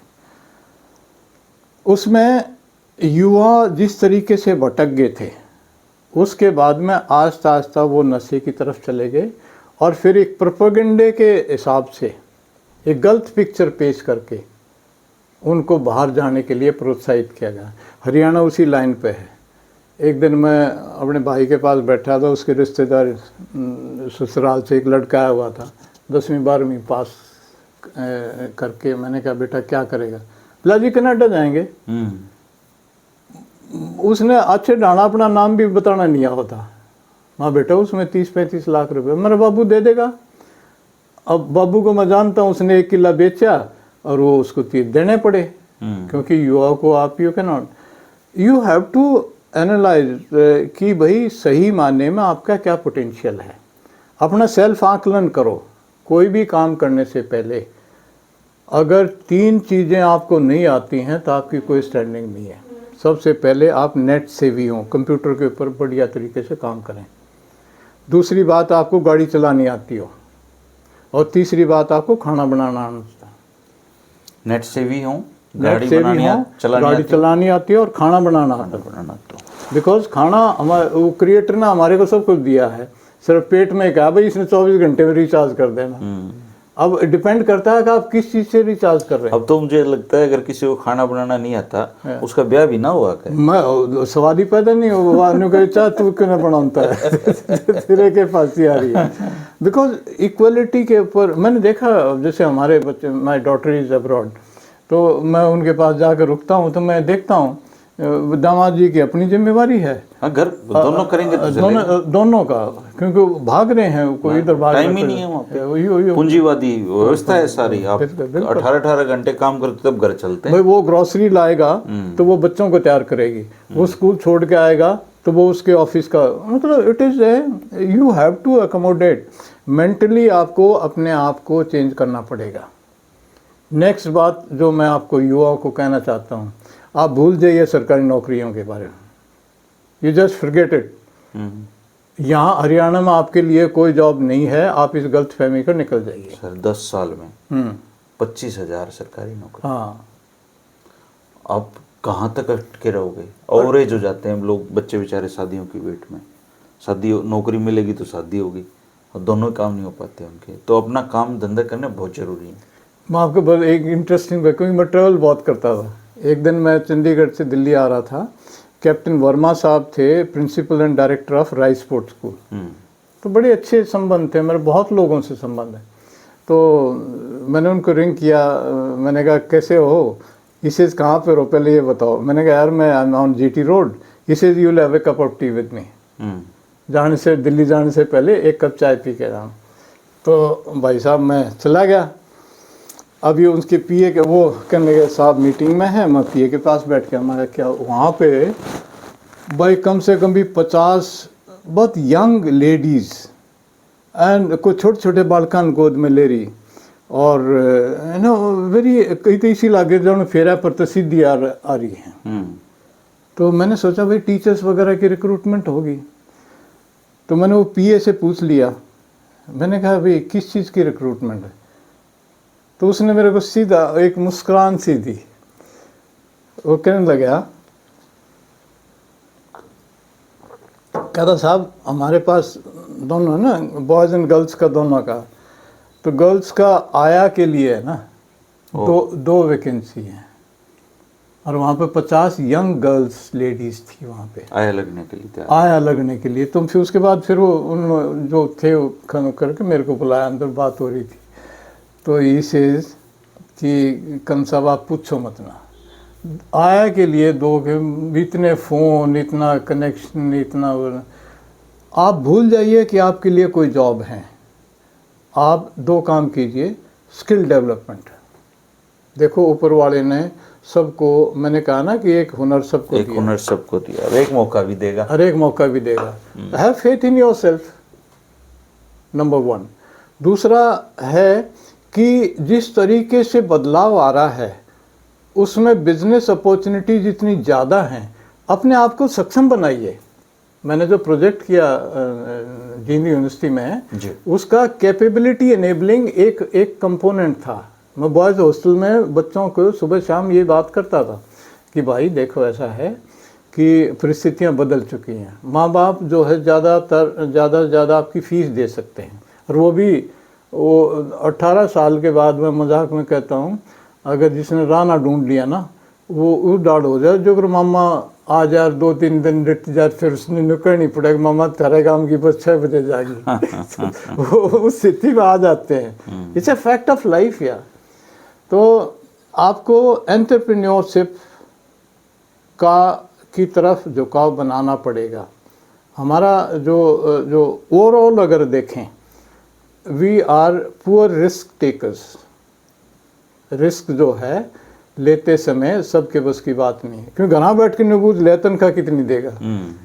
अरे गुरु पहले मैंने बहुत पहले तो ले भाई, काम तो कर ले, काम तो कर ले। एक कविता मैंने लिखा था कि हरियाणा के आदमी को किस टाइप की नौकरी चाहिए, बतड़ के सांझ की घर की रोटी हो है। और हरियाणा का आदमी जो है आमतौर पे 4 दिन काम करता है। मंडे को तो एक शीत की बोतल ले जाएगा और वहाँ पे अपना 10-11 बजे जाएगा। फ्राइडे को नो कह दे 3 बजे जी हमारे गांव की बस 4 बजे जाएगी। हालांकि अब बदल गया जी, कनेक्टिविटी ज़्यादा हो गई है तो अब तो बहुत ज़्यादा प्रेशर है, अब तो एम्प्लॉइज बन गए ना। पर नौकरी का लोभ सबको रहता है कि पड़ोस में हो। हाँ, पड़ोस में हो, सुबह शाम। अगर आप किसी को नौकरी लगा, अगला रिक्वेस्ट आएगी जी मेरी पोस्टिंग घर के नज़दीक करा दो। एक चीज़ और हरियाणा के आदमी सबसे पूछते हैं, पता नहीं क्या कारण है उसका, कितने कमा ले। हाँ, कितने कमाने का जो है आज जो है हम अंधाधुंध कंपेयर करते हैं। धर्मेंद्र भाई, अगर आप सही माने में अपनी नीड्स को, है ना, गांधी जी ने कहा there is enough for need not for greed. Greed का तो कोई अंत ही नहीं है।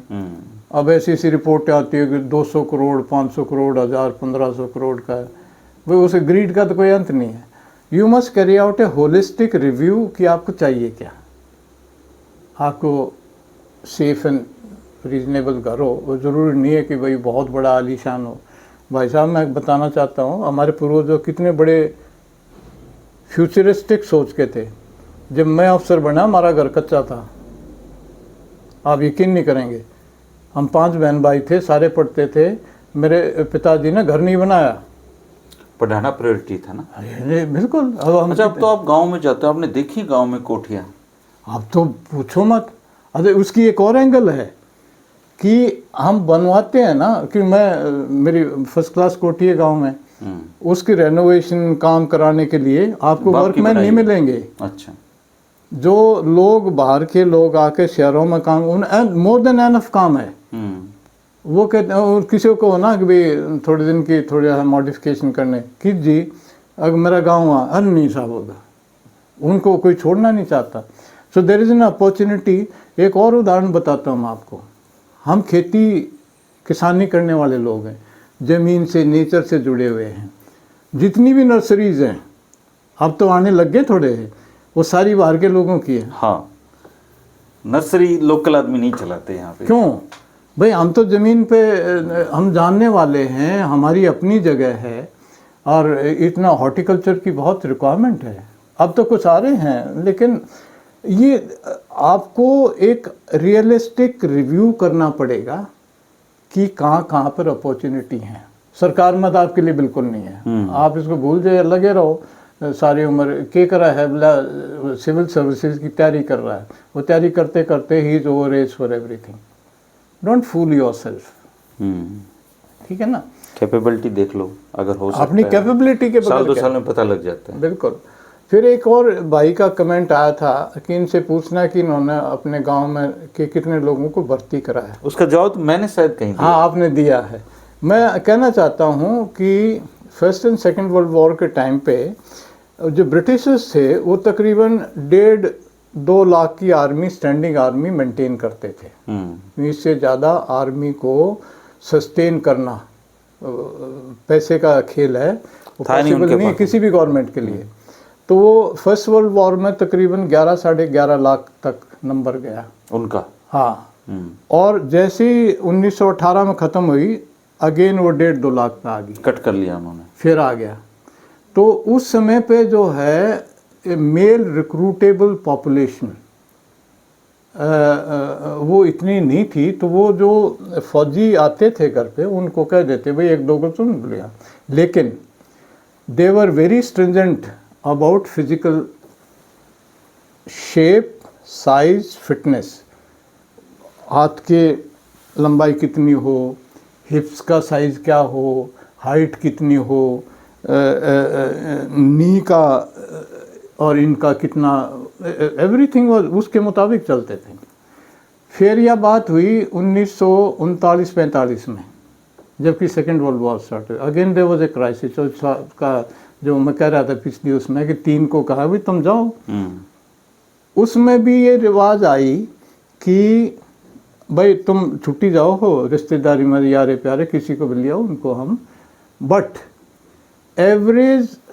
एवरेज फिटनेस लेवल, क्योंकि खेती में काम करते हैं, कोई पहाड़ी है, कोई हाड़ी है, कोई दूसरे काम कर रहा है। उन आई टोल्ड यू ना कि फार्मर एंड सोल्जर वो 50% रिवर्सेबल है, तो ही 50% ऑलरेडी है सोल्जर। लेकिन आज की जो बात है मुलायम सिंह यादव जी थे डिफेंस मिनिस्टर। उस टाइम पे उन्होंने India based MRP, male recruitable population की प्रपोर्शन बनाई। मैं गुजरात में था, वहाँ कोटा ही पूरा नहीं होता था, वहाँ तो वोट डाल के लोग हैं, वो जाते ही नहीं नौकरियों में, वो जाते नहीं थे, उनके लिए प्रायोरिटी नहीं है, वो बिजनेस में जाते हैं, बिजनेस करते हैं वो। तो RIMC में गुजरात की एक सीट होती है बच्चों की, खाली रह जाती है। यस, या कई साल से ये अपने वाले वहाँ के डोमिसाइल वगैरह बनवा के ये बच्चे चले जाते हैं। एग्जैक्टली। मैं इनफैक्ट एक और चीज़ युवाओं को कहना चाहता हूँ कि इतनी अपॉर्चुनिटी, जिस तरीके से बदलाव आ रहा है उसको समझो भाई।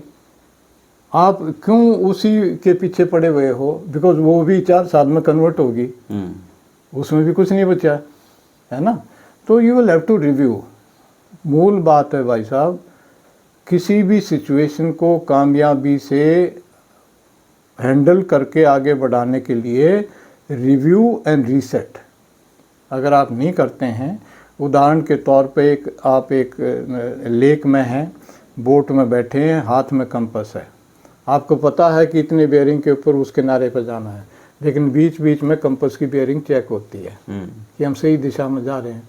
ऐसा ना हो एक सीढ़ी कहीं लग रही है, छाछ पे किसी के पहुंच गया, तो ऐसा नहीं होना चाहिए। सो रिव्यू एंड रीसेट हरियाणा के समाज को, खासकर युवा को करना पड़ेगा, क्योंकि किसी भी प्रॉब्लम को हल करने के लिए पहले उसको फिक्स किया जाता है।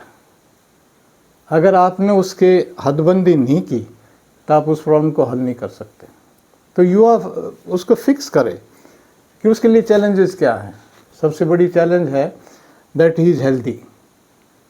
भाई साहब, आई एम वेरी फ्रैंक, जवानी दिखती कौन है आजकल? ये सच्चाई है। जवानी जो फूटती थी ना, तकरीबन 16 साल में शुरू होती थी और 24 साल तक वो जो नूर आता था जी है, एक छोरा जाओ था, ट्रैक्टर वाला आ गया समित, अरे बोला पहलवान हटिए, बोला पहलवान ने कह दिया तो आंधे ऊपर को, आंधे ऊपर। वो लेकिन वो निभ गई, ईव को न नब्बे। हेल्थ अच्छी नहीं है अब, एक बड़ा इशू है। मैं बहुत पहले एक दिन जिम में जाके बना तो लेते हैं बच्चे बॉडी, पर उसके साइड इफेक्ट बहुत ज्यादा है, बहुत ज्यादा। अब वो जो रेस मारने वाली जो पीढ़ी थी ना, वो खत्म होगी, वो खत्म होगी यार। जैसे मैं अपने बचपन की बात करता हूँ तो तकरीबन 4 बजे सारा ये था गांव खेलता, कोई वॉलीबॉल का नेट ला रहा है, कोई कबड्डी का कर रहा है, कहीं पे कुश्ती का अखाड़ा है, वो बातें खत्म हो गई। एक तो हेल्थ है, और जी हाँ, एक तो हेल्थ है, दूसरा पोषण। पोषण का is a biggest challenge today, क्योंकि महिला ने किचन को एक प्रायोरिटी नहीं समझा। अदरवाइज फास्ट फूड जाता आ वो गया, फास्ट फूड आ गया। भाई ये तो मशीन है, इसमें जो डालोगे। वो एक हमारे रिलेटिव आ गए घर पे, वो बोले भाई मन्नत यो पिज्जा खवा के लिया, गांव के, मैं चलो पिज्जा खिला देते हैं आपको। तो ले गया मैं, वो पिज्जा आया, वो एक टुकड़ा ना खाया गया उनसे। है बोला यार ये तो दांत फोड़ का शुद्ध है, लितरा है। बासी रोटी है। मैंने कहा पता नहीं 10 दिन पुरानी हो, क्या बताइए। नहीं, मैं आपको बोले फिर गांव में कुकर बालक नु पिज्जा वहाँ यो है पिज्जा जो यो पिज्जा। अगर आप देखें ना कि जितने भी होटल्स या फिर ईटिंग प्लेसेस हैं, उसके ऊपर सिलबट्टे की चटनी और चूल्हे की रोटी एडवर्टाइज होने लगी। अब तो लिखा होता है, बिकॉज सब कुछ छक लिया ना। अब तो वो आपने शुरू में कहा था ना, back to basic, back to basic. तो अब तो इसका कल्चर आ रहा है, ये कल्चर है, इट्स ए बिजनेस अपॉर्चुनिटी है। इनफैक्ट बाजरे रोटी हो, मेथी की चटनी हो, बिल्कुल, और लस्सी का भरा हो गिलास, क्या जरूरत सब्जी की, टिंडी अगर साथ हो तो बल्ले बल्ले बल्ले बल्ले। तो मेरे कहने का मतलब यार कमाल की बात है कि पहले हमारे पूर्वज देखो कितने फ्यूचरिस्टिक होते थे। अगर बॉडी या पेट से है और अपने पियर जाती है, तो भैंस या गाय अगर अगले का दीना नहीं है तो पहुंचाया करते ताकि वो अच्छा खाए। घी पहुँचाया करते, घी पहुँचाते थे। और भाई साहब ये बता देता हूँ, अगर 2 महीने का रेस्ट और 2 दड़ी गूंद दुनिया में और कहीं नहीं मिलेगी। ये अपनी कल्चर में, ये अपनी कल्चर में है। क्योंकि इसीलिए तो अगर दूध दही का खाना अगर आप गाते हो तो वो होना भी तो चाहिए अब ना। तो बहस ही नहीं रही जी, क्या करें। अच्छा, दूसरी बात जो हुआ है, अब तो किसी के चले जाओ, हमने तो 10 साल हो गए जी बहस छोड़ दी। हाँ उन बहुत समझने लग गए। हाँ, तो ये इनफैक्ट मजबूरी है तो अलग बात है, नहीं अगर बांध सकते हो तो बांध सकते हो तो होना है चाहिए, ना। अगर आपके पास जगह है बिल्कुल, और समय है तो बांधो आप। और इनफैक्ट मैं आपको बताऊं जो बदलाव जो हो रहा है अब reverse migration is another issue. अच्छा, शहर वाले जो पहुंच गए हैं उनकी भी रिवर्स माइग्रेशन हो रही है, लेकिन वो बैक टू विलेज नहीं आ रहे हैं। ये जो फार्म हाउसेस की जो कॉन्सेप्ट आई है, it is a form of reverse migration.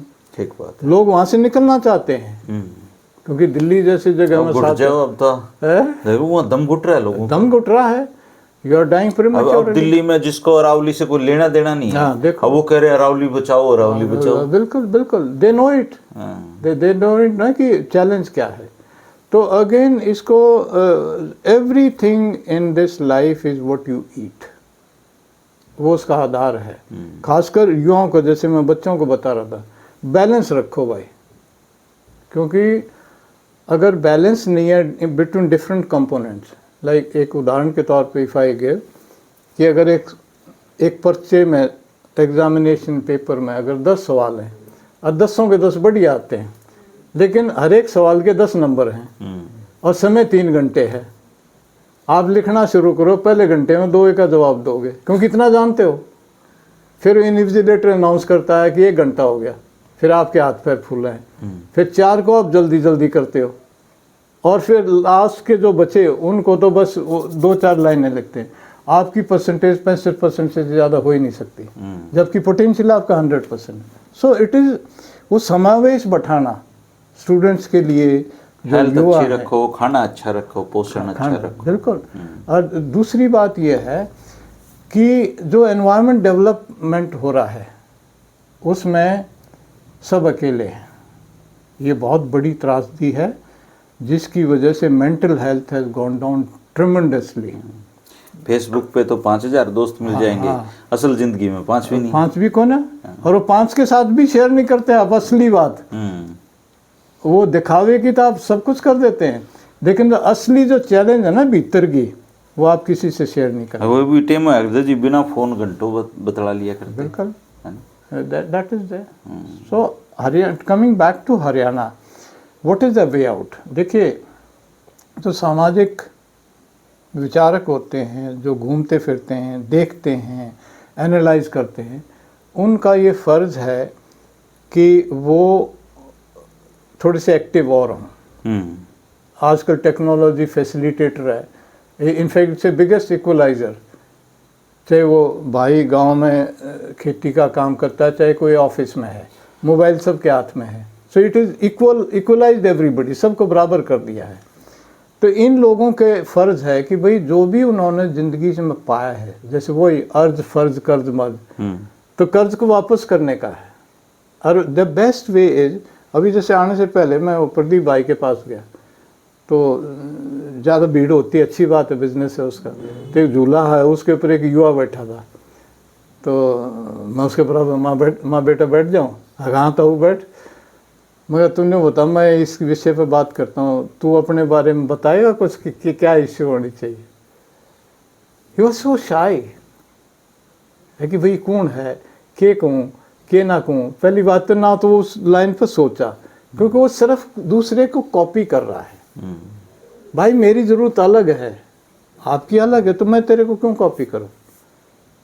B A model yourself अपने अंदर। उसने यार तेरे को भी वैसा ही बनाया जैसा वो भाई है उसमें है। या बेटा have that faith in yourself. और आपकी तो हेरिटेज ऐसी है, हमने तो क्या पता किस किस का डोल फोड़ा है, हमने क्या पता किस किस को चुनौती दी है, और उन्होंने आके हमारा वो रिस्पेक्ट किया है। गांव के अंदर भाई साहब क्या रुतबा होता था, मैंने तो अपने दादा की जनरेशन को देखा है। मैं उदाहरण देना चाहता हूँ, मेरे पिताजी मैम एरिया में इस्तेमाल के पटवारी रहे 15 साल। भैनी चंद्रपाल गाँव में हमारे ताऊ चौधरी हरी सिंह होते थे।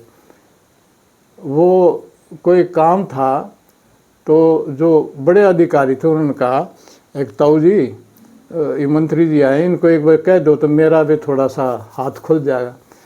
पता हो उसको क्या कहता है? इसे साहब अगर मैं इसको कहूँ ना तो फिर मैं हरी सिंह क्या हुआ, 14 साल मतलब सरपंच रहे गाँव के बगैर चुनाव के। तो इस किस्म के लोग थे हमारे, और जिनको हम अनपढ़ कहते हैं। ये हमारी हेरिटेज, वो इतना रुतबा होता था उनका, उनकी बात का कोई ऐसा असर होता था। वी हैव टू रिवाइव, जो गांव का है उसको हमें रिवाइव करना। इसके लिए जो भी प्लेयर्स हैं, खासकर जो भाई वहाँ हैं और जो बाहर चले गए हैं, जो still want to connect, but भाई आफ्टर ऑल उन्होंने अपनी ज़िंदगी में इतना परिश्रम किया है, सम्मान दो उनको, भाई उनको सम्मान दो। और फिर वो कुछ तेरे से ले के जाएंगे, वो आपको कुछ न कुछ दे के जाएंगे। तो you have that feeling, because अगर सही मायने में अगर इस बात को आप फॉलो नहीं करते हैं, इसका मतलब आप अपने पूर्वजों की विरासत को नकार रहे हैं। जी बिल्कुल, ठीक ठीक बात है। और जब आपने नकार दिए तो दूसरा क्यों राह देगा? दूसरा क्यों देगा? फिर उनकी जाके सेवा करो। अपने कहावत भी वैसे, घर का जोगी जोगड़ा, बाहर का जोगी सिद्ध। वो तो बताओ ही को ना, क्योंकि जब उसने बता दिया, उन्हें बेरा तड़के तू भी समान उसके बराबर धर देगा। So it's a competition, it's a competition that you have to face कर। हरियाणा को अगर आगे लेके जाना है तो हमें यूथ को पे फोकस करना पड़ेगा। अल्टीमेटली पूरी बातचीत का निचोड़ ही है। बिल्कुल, उसमें ऐसा देखो, हम आज तक क्योंकि हम जैसे हमारा जीविका का साधन बदला, हम एजुकेशन और जॉब की तरफ आए, उसमें हम काफ़ी पीछे हैं दूसरों से। अगर ऐसा है तो जो इसमें कौन मदद करेगा? सबसे पहले education institution, they give you good education. और एक और त्रासदी भाई कि जो एजुकेशन इंस्टीट्यूशंस हैं वो जॉब मार्केट से जुड़े नहीं हैं, सिर्फ डिग्रियां बांटते हैं, सिर्फ डिग्रियां बांटते हैं, वो तेरे काम आओ नहीं। तो आप अर्ली 3 समस्याएं हैं जी अभी। हाँ बहुत है। एक तो ना काम नहीं है हाँ लोगों के पास। दूसरी समस्या ये है कि काम लायक बंदे नहीं मिल रहे जी। Yes exactly. और तीसरी समस्या ये है कि जो काम पे लगा रखे हैं ना वो किसी काम के नहीं है, वो किसी काम के नहीं है। मैं आपको आई गिव एन एग्जाम्पल, क्योंकि एक मेरे जानकार खरखौदे में किसी से काम करवाया था, वो बड़ा अच्छा काम चल रहा था, MS माइल्ड स्टील का काम था, उसका फैब्रिकेशन वगैरह। तो आते जाते मैं उसको हेलो कह लेता था। तो एक बार मैं रुका तो वो ही वाज सिटिंग आइडल। वहाँ बेटा क्या हुआ? कहता वो कारीगर भाग गए राजस्थान में, यूपी में, दिल्ली में, पंजाब में, सारे कोर्स के देखो है ही नहीं। यू आर एब्सोल्युटली राइट कि काम की कमी नहीं है, लेकिन काम करने में सक्षम कितने हैं। वो I told you that word ना, कैपेबिलिटी एनेबलिंग, वो हमारी को अडॉप्ट करना पड़ेगा कि अपने आप को कम से कम एक काम के लिए सक्षम बनाओ। और अगर फैब्रिकेशन का काम बताओ तो इतना खुद को भी आना चाहिए था कि चाहिए चला सको। बिल्कुल, अगर एम्प्लॉय नहीं है तो, है ना। जो बिजनेसमैन होगा ना, वो ऐसा सुनते हैं कि वो सीधा ही 10-20 करोड़ बिजनेस में नहीं लगाएगा। अभी आया हुआ था जी, कहाँ के बिजनेसमैन थे वो, बाहर के किसी के, और उनकी रेस्टोरेंट की चेन है बहुत वर्ल्ड फेमस। तो उन्होंने जो अपना बेटा है उसको 2-3 साल तक दूसरे रेस्टोरेंट में नौकरी करवाई, उसके बाद अपने रेस्टोरेंट में लिया। एग्जैक्टली। बोला अगर ये नौकरी नहीं करेगा तो इसको पता कैसे चलेगा? मारे वाले को तो कुर्सी चाहिए सीधा ही। गलत है ना। सो ये हमारे जैसे लोगों का फर्ज बनता है कि हम उसको बताएं कि परिस्थितियां क्या हैं, कि हम इतना ट्रेवल किया है, इतना महसूस किया, इतना पढ़ा लिखा है, इतना किया है। जेन्युइन बातें हैं सर, ये सारी की सारी जेन्युइन बातें हैं। और अगर हम अब बच्चों को अगर ठीक लाइन पे लाते हैं तो इसमें हरियाणा का ही भला है, हम सबका भला है। मैं कह रहा हूँ कि अगर आप सही मायने में अपने देश को प्यार करते हैं तो अपने आप को सक्षम बनाएं, और कम से कम एक काम ऐसा करें जिसके लिए आप खुद अपनी पीठ थपथपा सकें। अब भाई मैंने अपने लिए अपने समाज के लिए, अपने देश के लिए काम किया है, एक काम है सर। तो जीवन सार्थक है। ना तो रेड़ा अंडा है केवल दुनिया भर की ट्रैफिक जाम है, पता नहीं क्या क्या हो रहा है। So we have to face life as a realistic, वास्तविकता में जियो। आइडियलिज्म में उसको फुकरापंथी कहते हैं। अब देखिए पंजाब का क्या हाल है, बैड एग्जाम्पल ऑफ यूथ। तकरीबन युवा जो है वहाँ से शिफ्ट कर गया है। जो काम के तो बाहर चले गए, वो काम क्या, जो बचे हैं वो नशों में लग गए। वो नशों में आ गए। अब कई गांव में तो ऐसे हो रहे हैं, वहाँ पे बिहार और उत्तर प्रदेश के वो सरपंच और पंच बनने और लगे। पटवारी भी वही हैं। वो शुक्ला जी, आपको पटवारी जी मिलेंगे पंजाब में। जो बात है कनाडा से जी साड़ी जमीन कितने है, तो वो शुक्ला जी पटवारी हो। तो ये it's a cycle which we have to be understanding.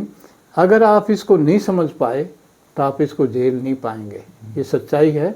और हमें अल्टीमेटली सिर्फ और सिर्फ अपने भावी पीढ़ी, मैंने 4 चीज़ें बताई ना, एक समृद्ध समाज की, उसका इतिहास हो, है ना, उसकी भाषा हो, उसका जो है हेरिटेज हो, और उसका युवा के लिए कोई रास्ता हो। अगर ये इस युवा के लिए रास्ता नहीं तो तीनों न्यूट्रलाइज हो जाती। अगर युवा का, तो इसलिए पब्लिक डिस्कोर्स में, अगर आप पब्लिक डिस्कोर्स को देखें युवा संबंधी, तो कोई बात तक हो ना भाई, किस तरीके से ना सरकार का कोई फोकस है ना समाज का फोकस है। युवा, मैं आपको एक बात और कहना, रूट से ही बिल्कुल, मैं आपको एक बात और कहना चाहता हूँ, जो कि किसी, मैं शुरू में काफ़ी एक्टिव था, तो जेपी कौशिक साहब यहाँ कमिश्नर थे, तो मैंने उनको कहा भाई जी हम आपका सम्मान करना चाहते हैं गांव में। तो वो कहने लगे भाई मैं कमिश्नर हूँ, तो वो नागल साहब हैं जो डिप्टी कमिश्नर सोनीपत हैं, तो इट विल बेटर, बिकॉज जो भी मैं कुछ करना चाहूँगा वो डायरेक्टली नहीं कर पाऊँगा, वो भी डीसी के थ्रू ही आएगा। तो मैंने जो है कमिश्नर से लेके और सभी डिपार्टमेंट्स के जेई लेवल तक का फंक्शन कराया गांव में। और मुझे आज भी याद है, वो मेरे टच में है डीसी नागल साहब, बहुत ही कड़क ऑफिसर थे। he was a wonderful man. He was selected for NDA. He did not join. ये बात उन्होंने, कि मेरी कोठी में अच्छा बंदोबस्त था, तो मैंने जो है I said I'll give you lunch after the meeting. तो आई ऑर्गेनाइज लंच, वहाँ पे तकरीबन 50-60 मतलब कमिश्नर साहब से लेके और सोनीपत ज़िले का पूरा प्रशासन हैड लंच विद मी। तो उस समय जो है बलराज, ये मिस्टर नागल साहब, डीपीएस नागल उनका नाम था जी, धर्मपाल तो उन्होंने एक बात कही कि देखिए प्रशासन क्या है, प्रशासन इज़ ए फैसिलिटेटर। वो एक व्यवस्था बना के वो आपके सामने एज ए फैसिलिटेटर आता है। यहाँ पे परसेप्शनल गैप है।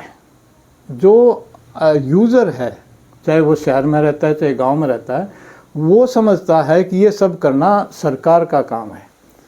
कहता है कि सरकार आपके दरवाजे के सामने झाड़ू मारने के लिए नहीं होती है। सो आई 100% एग्री विद हिम, बिकॉज अगर आपको एक प्रेमिसेस साफ सुथरा ऑर्गेनाइज जिम्मेवारी के साथ में अगर आप मेंटेन नहीं कर रहे हैं, तो सरकार के तो गांव में सफाई वाले भी हैं, दूसरी भी सुविधाएं हैं, कोई पानी सप्लाई कर रहा है, कोई कुछ कर रहा है। इफ़ यू आर, अगर आप उन सुविधाओं को एज ए जिम्मेवार नागरिक यूज़ करने की भावना नहीं है, नहीं सोचोगे तो सरकार का काम है, सरकार कुछ नहीं करेगी। ठीक बात, that public participation has to be there. बहुत बढ़िया सर, बहुत बढ़िया और जेन्युइन बातें आपने बताई। Thank you so much. और अगर किसी 2-4% को भी ये बातें क्लिक कर जाएंगी तो इससे हमारा समाज का भला होगा। और बुजुर्गों के पास तो एक्सपीरियंस ही होते हैं अपने देने के लिए। अभी आप कसी लेके तो इस उम्र में लगो नहीं मार गए, तो आप तो अपने अनुभव से जो समाज में देखा है और जो आप डिलीवर कर सकते हैं वो करने की कोशिश कर रहे हैं। इसके लिए आप के हम आभारी हैं। मैं इसको कंक्लूड करने एक सेंटेंस से कहूँगा। किसी ने पूछा कि सबसे धनाढ़ जगह क्या है इस पृथ्वी पे, मतलब सबसे रिच जगह क्या है, तो किसी ने कहा चैनिया। यार चैनिया में क्या हो, राख हो है।